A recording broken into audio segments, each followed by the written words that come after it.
Hello, I'm Eric Huang. You're listening to Saint Podcast, a podcast that explores the always fascinating and often controversial lives of the saints. This is a history and culture podcast that traces the origins of morality tales of the saints, or hagiographies, through feminist and queer stories, ancient legends and lore, art history, and pop culture. This season of Saint Podcast is dedicated to mystics, saints who had transcendental experiences with the divine. Over the next 8 episodes, we'll meet saints who had prophetic visions of the future. We'll explore the legend of a nun who suffered from transverberation, literally a burning arrow of love that pierced her heart and entrails, and a peasant whose heavenly visions predicted victory as a warrior. Episode 4 in the Mystic series is about a saint who was born in the year 1181. He was a middle-class party boy who aspired to the upper-class sex, drugs, and rock and roll lifestyle of an aristocrat, until a chance encounter with a leper changed him forever. His love for nature is commonly referenced, as are the bloody stigmata he bore on his body. The saint we know today, however, bears superficial resemblance to the man pieced together from historical evidence. This is part 2 of the story of St. Francis of Assisi, the Wayward Stigmatic. When we last saw St. Francis at the end of part 1, he had left behind the comfort and wealth of a middle-class upbringing to live a life of poverty. His message of peace and penance had found ardent support, however, in 11 young men who join his cause. The year is 1209. The prevalence of unsanctioned religious movements popping up all across Europe has made the Church even more wary of communities like the one Francis has set up.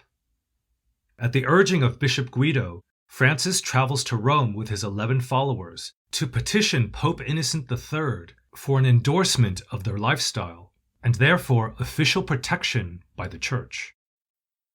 This is a savvy move to ensure their survival.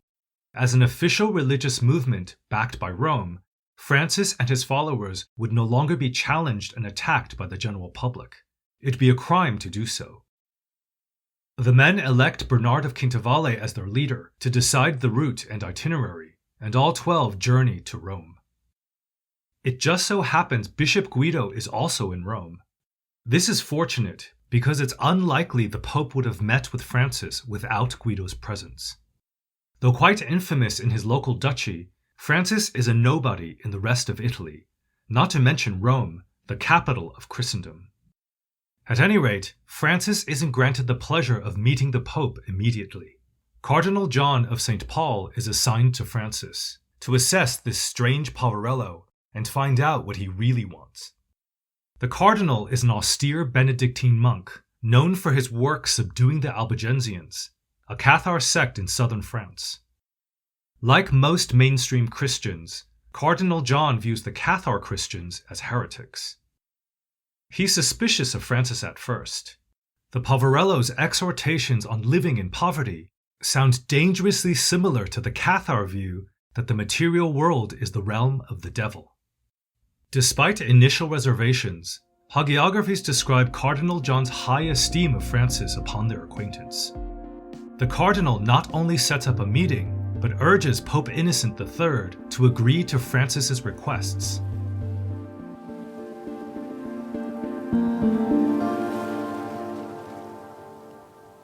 Pope Innocent III is a compelling historic figure. Highly intelligent and sharp, but also temperamental and exacting, he's one of the most powerful medieval popes. The decretals or letters written by Pope Innocent form much of the canon law that the Catholic Church still adheres to today. His papacy is remembered for the consolidation of power against increasingly disobedient secular princes, crusades against so-called heretics like Muslims and Cathars, and somehow keeping the Church united amidst a rising merchant class destabilizing the order, and the proliferation of unorthodox lay movements, like that of Francis and his brothers. Whilst Innocent III doesn't shy away from violent conflict, He's savvy enough to know it's a losing battle to fight everyone who deviates from the mainstream. So he makes saints out of a handful of religious laypersons revered by the public. And he reconciles with a religious organization known as the Umiliati or Humiliati, in reference to their humiliation or suffering.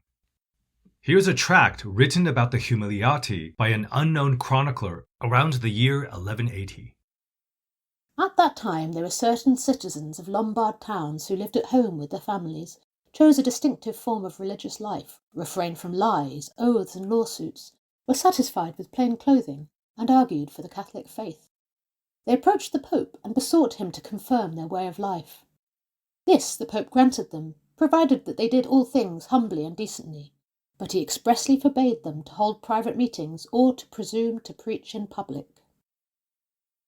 The Humiliati from Lombardy are tolerated by Pope Lucius III, 5 popes before Innocent III. Not long afterwards, they're excommunicated for disobeying the decrees they had agreed to follow. Pope Innocent reverses this and sanctions the religious lay order. It's with this in mind that the Pope grants Francis and his brothers an audience in 1209. Imagine how Francis and his 11 companions must have appeared to the aristocrat cardinals and officials when they shuffle into the lavish papal court without shoes, dressed in tattered rags, reeking of filth. Francis delivers a hastily composed document that's little more than the biblical passages he, Bernard, and Peter read at the church in Assisi just a year ago. The passages are allusions to their desire to live in poverty whilst preaching penance. According to the English chronicler Roger of Wendover, the Pope had this to say: "Brother, go look among the pigs with whom you are more comparable than among your fellow human beings. Roll around in the mud with them and fulfill your office as preacher among them by handing on to them the rule that you have prepared." Francis takes Innocent's words literally. He finds a pig pen, then plops down with the pigs and rolls around. According to the legend of the 3 companions, Innocent doesn't insult Francis, but sends him away to pray on a more formal rule for his order. Francis does as he's told and receives a vision in which a wealthy king meets an impoverished and beautiful virgin in the desert. They fall in love, they marry, and have sons. Then, for some reason, the king leaves his family and returns to his palace. Over a decade passes. The sons grow up to be the most handsome men of the land. The mother reveals to her sons their true parentage and urges them to claim their place with their father. The king is overcome with joy at meeting his handsome sons. He moves them all to the palace, including his wife, where they live happily ever after. Francis perceives at once that he is this impoverished woman, and like her and her sons, Francis and his brothers will be welcomed into the king's palace, a symbol of heaven. According to this same hagiography, Pope Innocent III also has a vision. A dream in which the Church of St. John Lateran is collapsing. The structure would have crumbled if not for the presence of a small, insignificant man who holds up the crumbling building with a shoulder. Upon waking, Pope Innocent recognizes the insignificant man as Francis.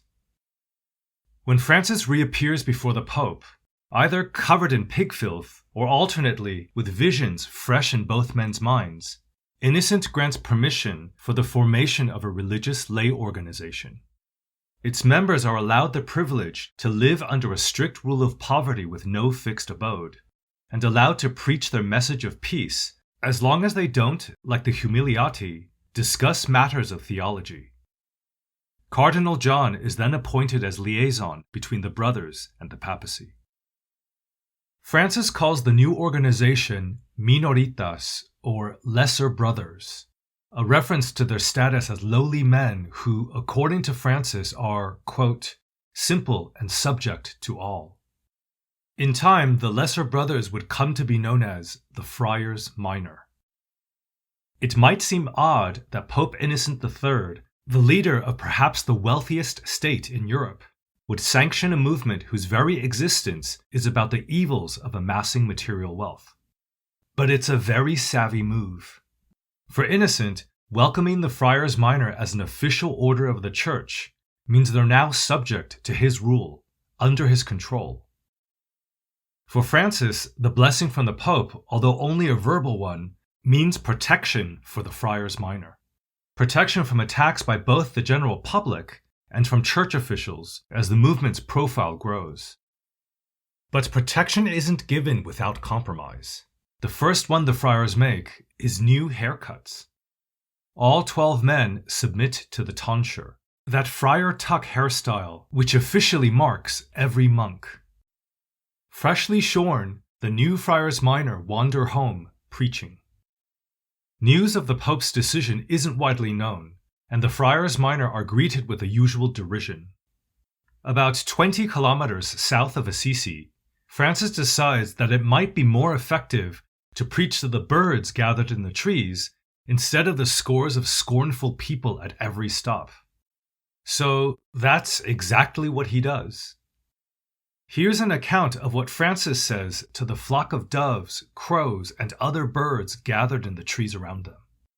My brother birds, you really ought to praise your Creator Lord and love him forever. He has given you feathers for clothing, wings for flight, and everything you need. God has made you noble among his creatures. He has given you a home in the pure air of heaven, and though you neither sow nor reap, he still protects and guides you, so that you have not a care in the world. According to this passage from Thomas of Celano, the birds rejoice upon hearing the sermon, chirping and flocking to Francis for a blessing before flying away. There are several St. Francis legends involving animals. He commands a flock of swallows to be quiet when their noise overpowers a sermon in a village called Alviano. He frees lambs from the slaughter, frees fish from nets, and a rabbit from a trap. He rescues worms stranded on paths and urges beekeepers to reserve just a little bit of honey for the bees during winter. Francis even tames a ferocious wolf, terrorizing the town of Gubbio, transforming the wild animal into the town's pet and protector. For Francis, animals are a testament to the Christian God's love and power. They're gifts, as are the earth, the sun, the stars. This is perhaps best expressed by a hymn composed by St. Francis late in life.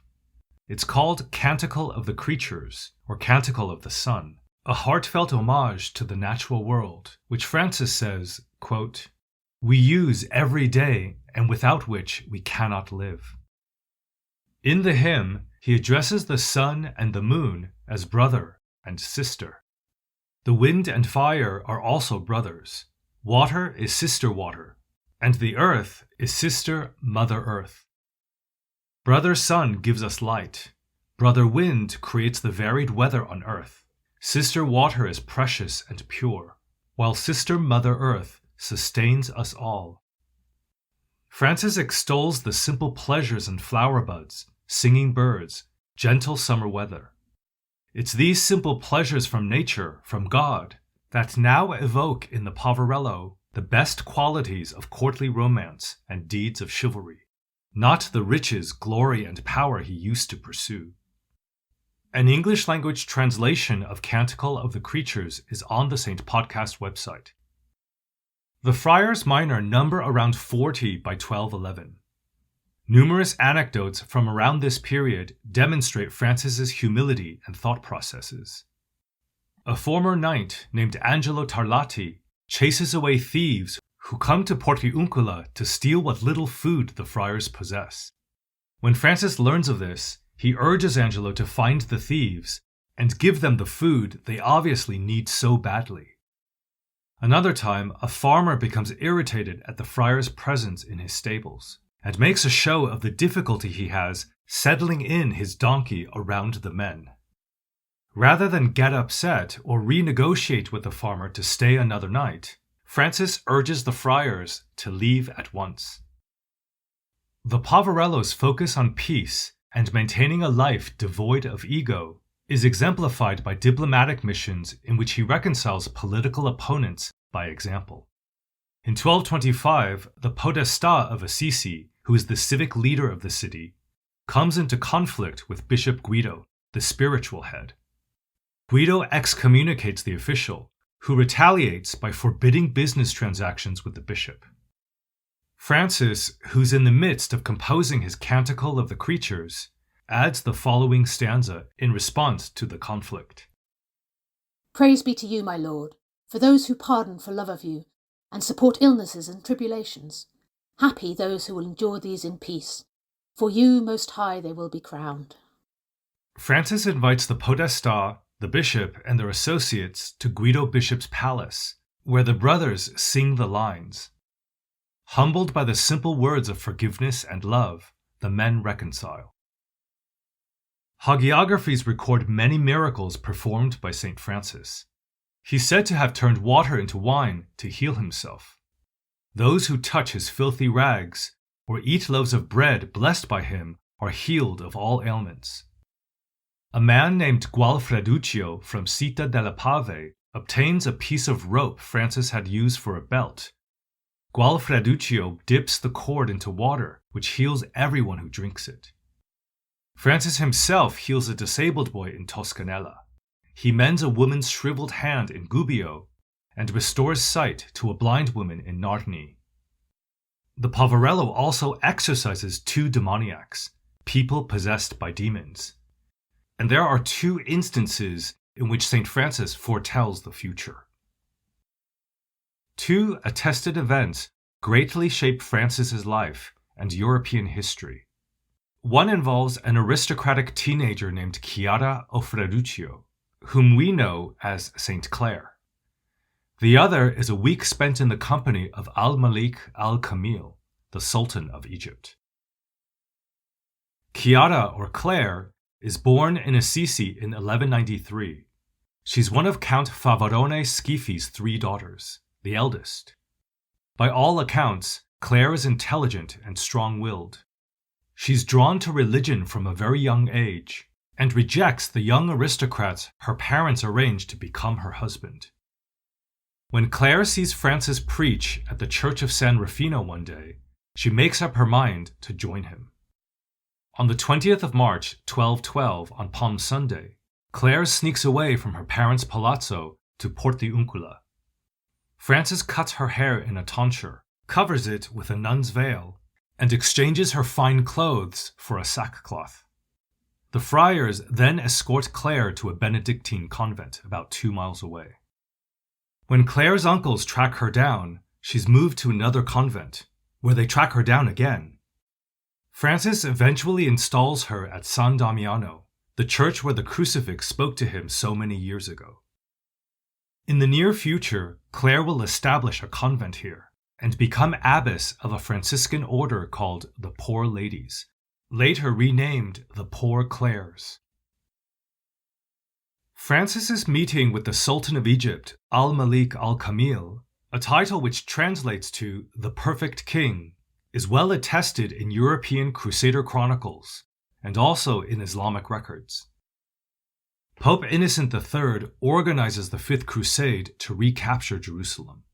The campaign is inspired by recent victories against Muslim forces in Iberia and galvanizes all of Christendom.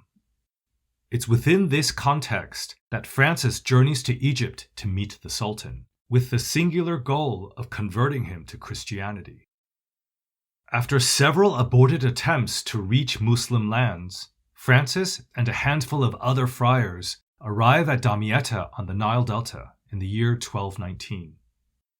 On the 19th of August, a truce is declared after the Sultan roundly defeats a Crusader attack.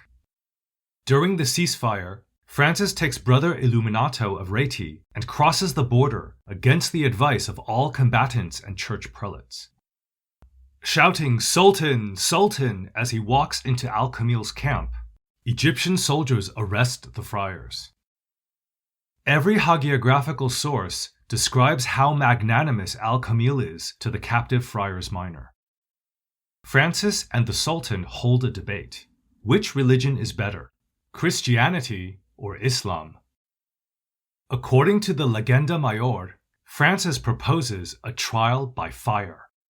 Men of both faiths must walk through a burning pyre. The God of the true faith will no doubt protect his faithful servant. The Sultan's scholars refuse, They all think Francis a madman.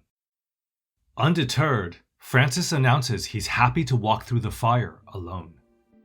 The Sultan stops him, impressed by the odd friar's spirit.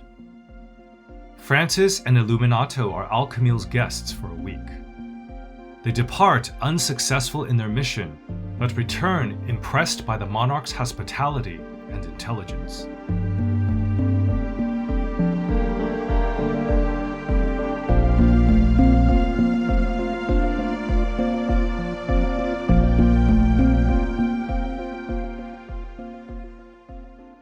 The Friars Minor's travels to Muslim lands require permission from Rome. It's while at the papal court, securing the necessary approvals, that Francis meets a woman named Jacoba Settisoli, a 22-year-old widow who's the daughter of highest-ranking Roman nobility. The pair become quick friends over a series of short meetings in the summer of 1212. Jacoba is eager to help Francis and his friars care for the poor. Donald Spato's book describes this in more detail. After she offered several of her properties for the use of the friars and their works of charity, Francis, astonished by her outspoken manner, her sense of humour and her leadership qualities, traits then thought more suitable for a man, nicknamed her Brother Jacoba. Some hagiographies tell us Brother Jacoba becomes an important figure in Francis's life. And even though they only see each other a handful of times, she's said to be present at his deathbed in Portiuncula. According to these same sources, Jacoba somehow knows Francis needs her, and arrives just as he's near death. Packed in her luggage is ash-gray cloth, which the brothers use for Francis's funeral shroud. She has wax, which they use to make candles, and scent from the incense she brings from Rome fills the chamber during the funeral rite. Brother Jacoba's very presence is a flagrant violation of a very strict rule that prohibits women from entering male spaces. Because Francis calls Jacoba Brother Jacoba, it seems as if all is forgiven. No one questions her presence. Francis has an unusual approach to gender. He often refers to himself as mother. Some of the brothers who live as hermits in the desert are also called mother. Their vocation is referred to as the life of Martha. Other hermits who accompany the mothers are called the sons. They lead a life of Mary. Martha and Mary are biblical figures, sisters to Lazarus whom Jesus resurrected from the dead. In the New Testament account, it's Mary who listens attentively to Jesus while he preaches. Martha listens as well, but does so whilst distracted by household chores and practical matters. So the brothers that leave Portiuncula to live an ascetic life in the desert are split into mothers who, like Martha, tend to practical needs and dealings with the outside world, whilst the sons, like Mary, focus solely on prayer and contemplation. Francis identifies with female figures. We already discussed the vision of the Desert Virgin. Francis sees himself in this woman. He also has a close relationship with Claire, who's essentially his protégé, and he counts Brother Jacoba as a close friend. Hagiographies mention another woman closely associated with St. Francis, the allegorical figure of Lady Poverty, who's a bride of Christ that Francis wishes to follow. The allegory is illuminated in a text written about a decade after Francis's death. It's called The Sacred Commerce of St. Francis and Lady Poverty. The unknown author describes Francis as Lady Poverty's suitor, who woos her whilst a rival, greed, attempts in vain to sour their relationship. The artist Sasetta painted Lady Poverty as one of a female trinity, flanked by chastity and obedience. Francis places a ring on Poverty's finger, a symbol of his devotion to poverty itself. The three female figures then fly off to heaven, while Lady Poverty looks back at Francis and smiles. A link to this unusual work of art is on the St. Podcast website. The organization of the Friars Minor is very loose at first.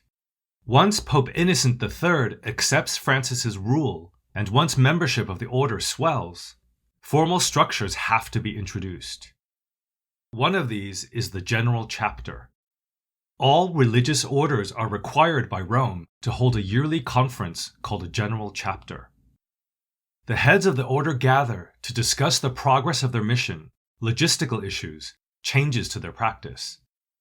The goal is to draft and/or revise a binding constitution. The general chapter of the Friars Minor is unusual because every single member is invited, not just the managers. Well, every single male member. The first recorded general chapter of the Friars Minor occurs in 1215 near Gubbio. About 300 are in attendance. The 1218 chapter at Portiuncula numbers 1,000 friars. Only 3 years later, at the last chapter where every friar is invited, the attendance is 3,000. Like any conference, the general chapter isn't all work. Here's a first-hand account of the retreat-like atmosphere at the 1221 chapter by a friar minor named Jordan of Giano. A bishop celebrated the Mass, and it is believed that Francis read the Gospel and another brother the Epistle. Since the friars did not have a building to hold so many people, they camped out on the vast surrounding plain and slept in separate groups of 23 friars. At this chapter, the country folk took care to bring rapidly and in abundance bread and wine, for they were rejoicing at the reunion of so many brothers and of the return of St. Francis. Who could tell of the charity, patience, humility, obedience, the good fraternal humour that reigned among the brothers? In 1217, provinces are created to better administrate the friars' activities.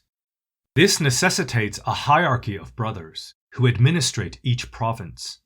They're called ministers, literally servants who minister to the others. By 1219, Francis can no longer personally see to the requests of every friar. It's the ministers who now oversee recruitment, the approval of preaching tours, as well as general HR and administrative issues. As ever, Francis refuses to be the leader in any way, and remains only an exemplar, or as André Voucher writes, a brother par excellence. That said, it's Francis's unique charisma that draws so many people to their cause, despite the fact that physically he's quite forgettable. Thomas of Split, who meets Francis in 1222, says, "He was wearing a nasty-looking habit. His whole bearing seemed unremarkable. His face was not handsome." Thomas of Celano lists the following distinguishing features: small rather than tall, round head, medium-sized eyes, the neck skinny. It's when the Poverello preaches that he becomes magnetic, irresistible. The same Thomas of Celano who thought Francis's neck was skinny describes his voice as vibrant and soft, clear and sonorous, his lips fine and thin, out of which come a word, soothing, burning, penetrating. As you can imagine, Francis's presence back in Italy is sorely missed when he travels to Egypt. In 2020, a prophet in the Holy Land known as the tongue that proclaims the truth delivers a message to Francis, who's still in Egypt. Come back, for the order is troubled by the absence of Brother Francis. It is divided and in the process of destroying itself." Before leaving to join the Crusaders, Francis delegates 2 brothers as vicars to be his stand-ins. In Francis's absence, they pass statutes that extend the number of days the Friars Minor fast to align the practice with that of monks in other orders. Another brother, Philip the Tall, secures papal protection for Clare and her nuns, while John de Capella, one of the first 11, organizes lepers into a religious order. None of these had Francis's assent, and the last 2 break an injunction against seeking any kind of privileges from the church. Before Francis returns to Assisi in 1220, he meets with a new pope, Honorius III. Pope Innocent had passed away, as had Cardinal John. Francis re-establishes contact with the Papacy and petitions successfully for an annulment of the privileges granted to Philip the Tall and John de Capella. At this year's General Chapter, Francis makes an announcement. he's decided to step away from his duties with the Friars Minor. He'll no longer be involved in the day-to-day, and instead focus on his true calling, living as a poverello whilst preaching penance. Francis cites poor health as the reason for the abdication. The malaria has flared up again, and while in Egypt, Francis caught trachoma, a bacterial infection of the eyes, which will eventually make him blind. Francis's health is definitely on the decline, but it's likely the political pressures of the Friars Minor weigh more heavily on him than personal comfort. According to Thomas of Celano, Francis has a dream in which a black hen struggles to appease multiple chicks simultaneously chirping for her attention. As usual, Francis sees himself as the mother, unable to protect her flock. Indeed, the nature of Francis's lesser brothers is very different in 1220. Aristocrats greatly outnumber other recruits, as do ordained priests. This second generation of friars no longer shares the same fervent religious purpose as the original 11. Many novitiates enter the order as a means for salvation. It's a tactic to obtain a golden ticket to heaven, rather than a religious desire to live an evangelical life of poverty for its own sake. Some of the latest recruits are also very, very young. A rhetoric teacher from Bologna named Boncompagno of Siena writes about this worrying trend. A good number of friars minor are young people and children, whence it happens that because of the fragility proper to their age, they are inclined, as nature would have it, to instability and lack of balance.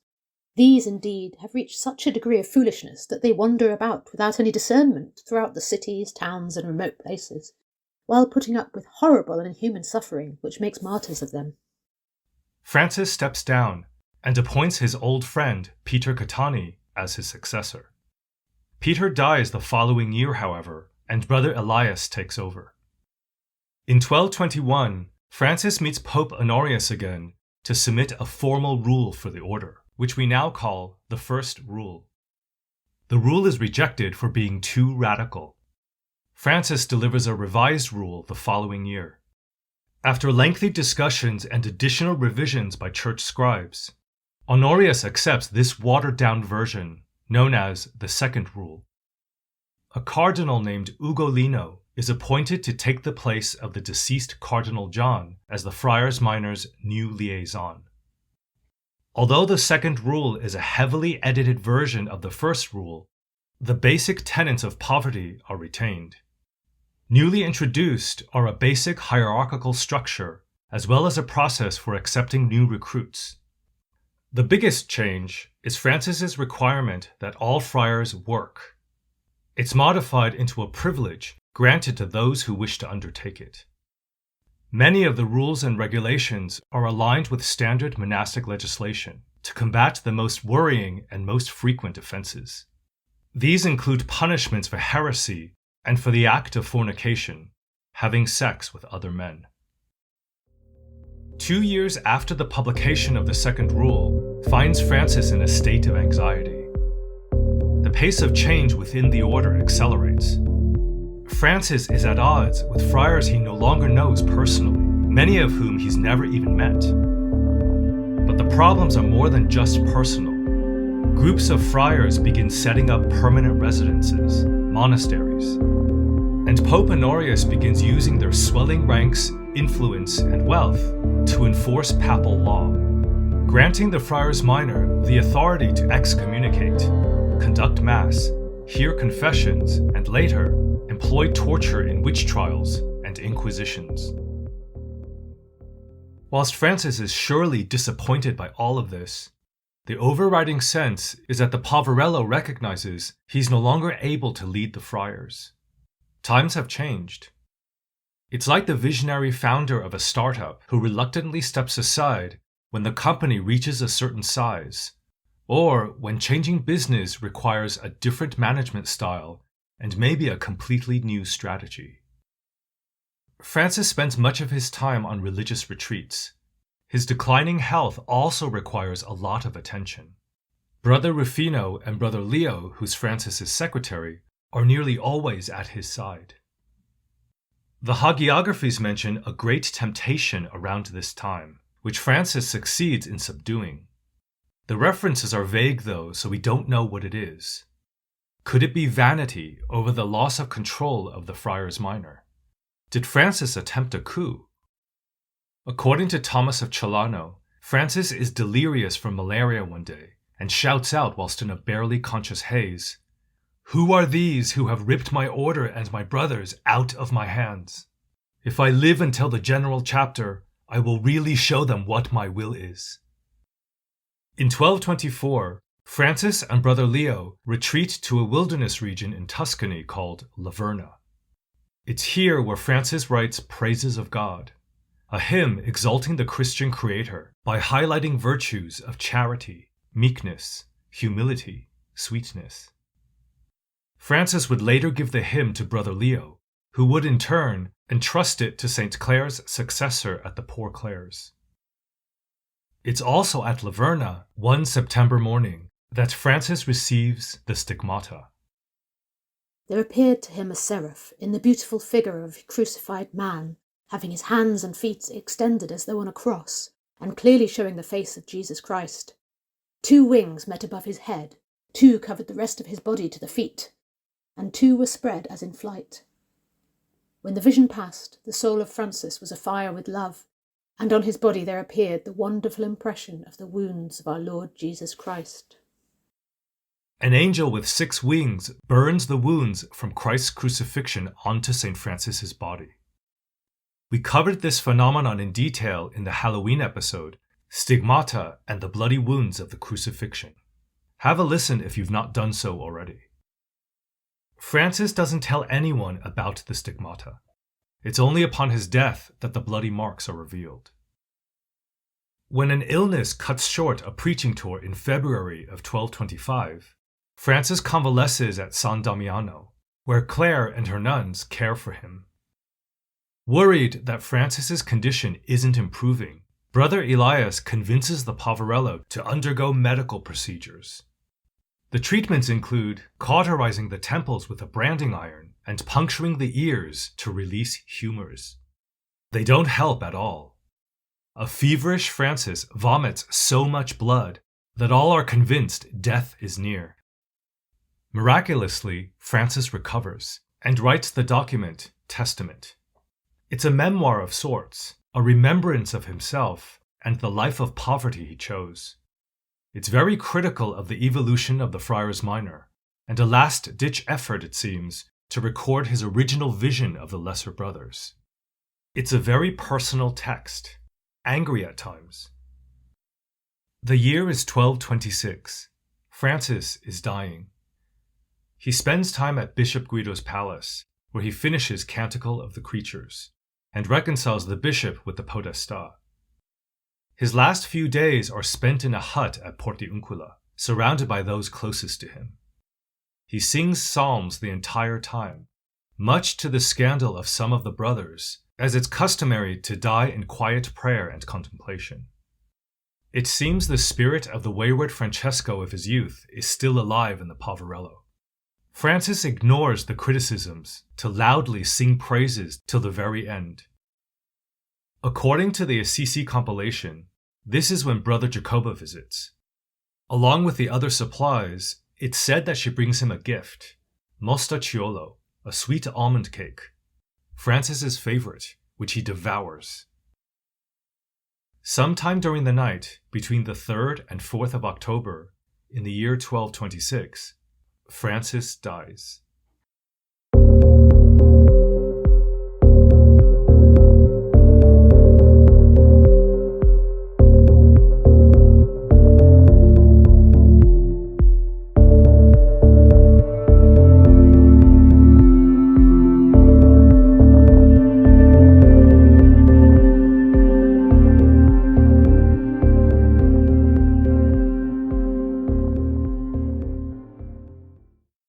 Francis's corpse arrives in Assisi in a grand procession.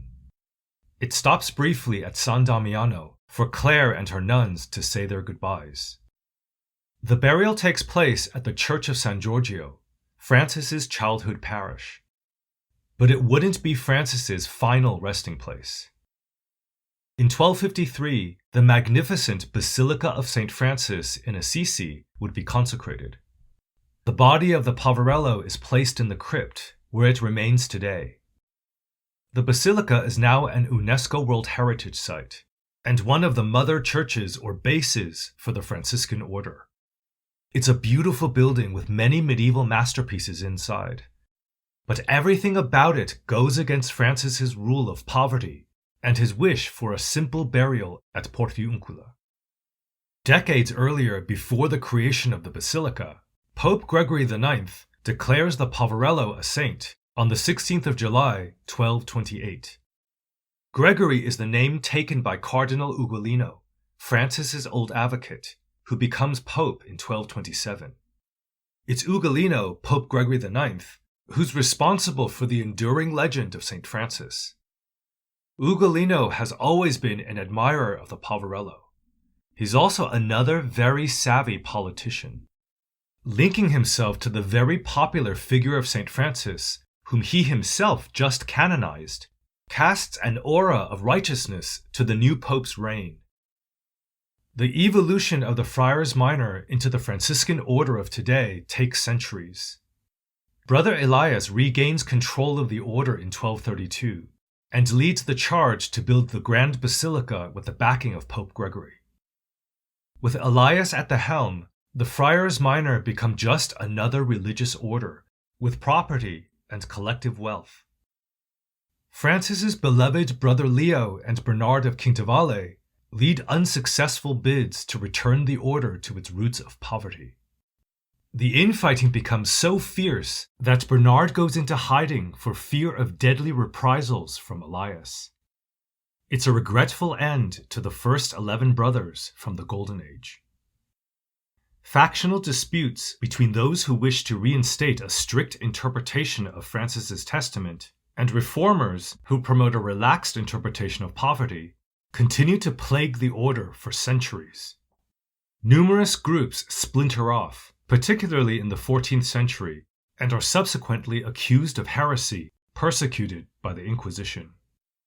The 16th century Capuchins are notable as another movement wishing to return to a strict application of poverty.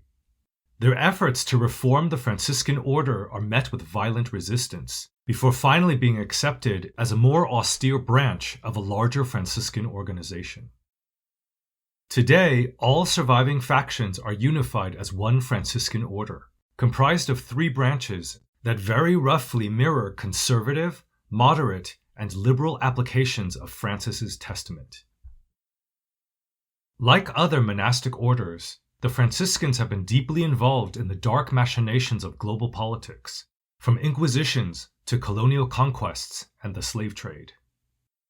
In the same way that the Franciscan order's purpose and shape has changed drastically through the centuries, the historic figure of St. Francis himself has been made over to be more acceptable.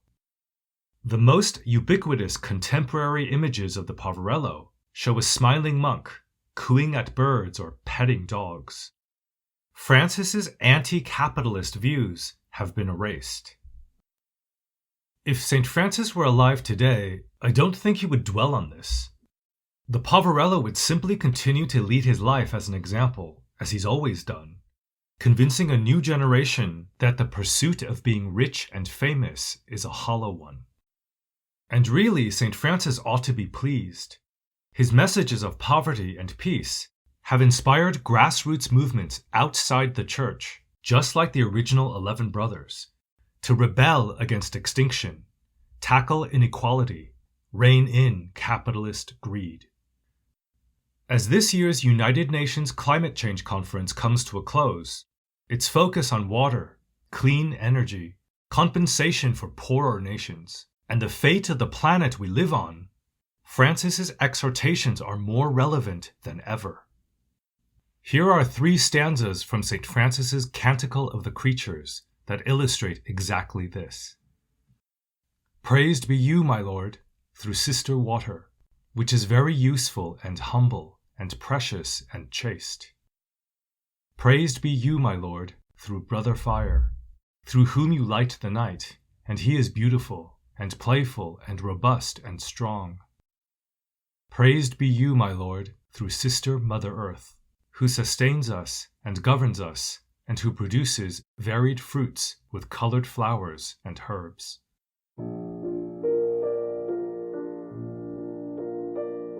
Thank you so much for listening to the 4th episode in our season about mystics. If you enjoy our show, please support us on Patreon. Your patronage will help keep Saint Podcast going, as well as give you access to bonus episodes, a behind-the-scenes peek at what we do, and also exclusive Saint Podcast merchandise included in your support.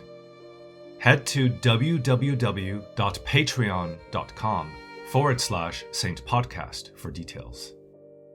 For images of the artworks, people, and topics mentioned, head to the Saint Podcast website, www.saintpodcast.com. Saint is spelled out S-A-I-N-T. You'll notice there's a new shop section on the website. Currently, there are 4 bag designs and a mug. Have a look. New designs will be added throughout the year. Feel free to follow us on Facebook, Twitter, and Instagram for updates. And please email us at feedback@saintpodcast.com if you have comments, questions, or suggestions for future episodes. Big thanks for Louis Stowell in London, who provided the readings for this episode. Louis is the author of the Loki, A Bad God's Guide series. Follow her on Twitter and Instagram at Louis Stowell, LOUIESTOWELL.